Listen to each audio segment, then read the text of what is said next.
gentleman, Joe Caputo, he's a gentleman, and apart from that, he has a very keen mind and can spot whatever people are thinking immediately.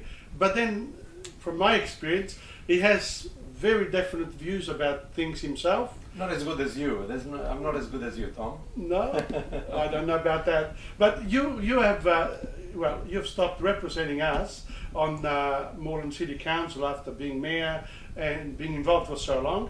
And how has this affected you? Look, the way that I see the world, Tom, is that for me the best is yet to come.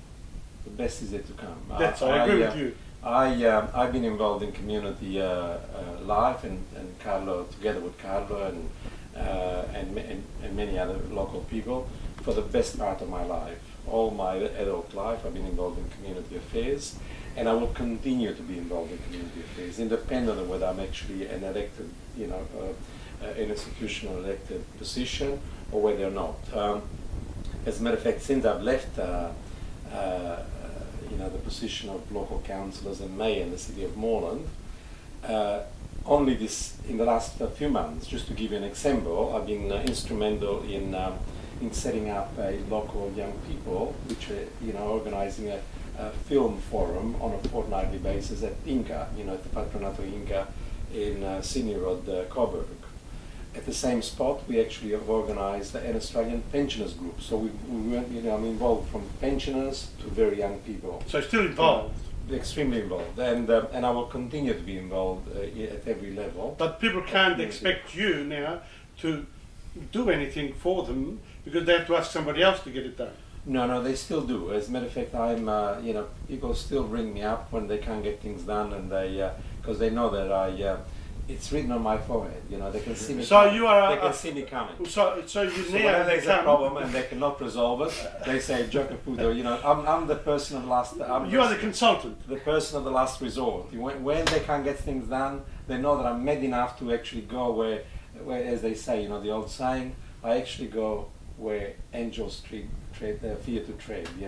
So now also because the angels, and I actually will. Because the angels have very specific doors, and they are locked for some people, but they sort of open up to people who've been on the inside before. So there is a bit of that, isn't there? Sure. That your connection, if you like, with the current crop of politicians and bureaucracy, etc., is still very close because you've both, retired technically. But I'm of the old school that once you're out, you don't go and try to lecture the people actually running the show. No. So that, for example, I would not go to the local council and tell the councillors how to actually frame their budget, how to approach things. I will give my counsel and my advice if they ask for it, but I will not go there and tell them how to suck eggs.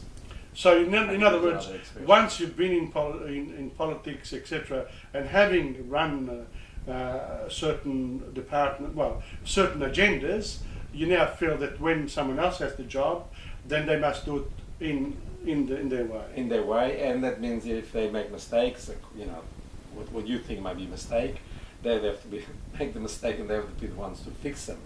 But if I'm asked, some advice on it, I never withhold any of my opinions. What I would like to do now, and I'm going to take an example from your book, I want to start a blog as well. I was going to say that. Because I think that'll be joecaputo.blogspot.com. That's That'll right. be Carlo Carli .blogspot.com, and there is already Tom Padula .blogspot.com. And on that note, Joe.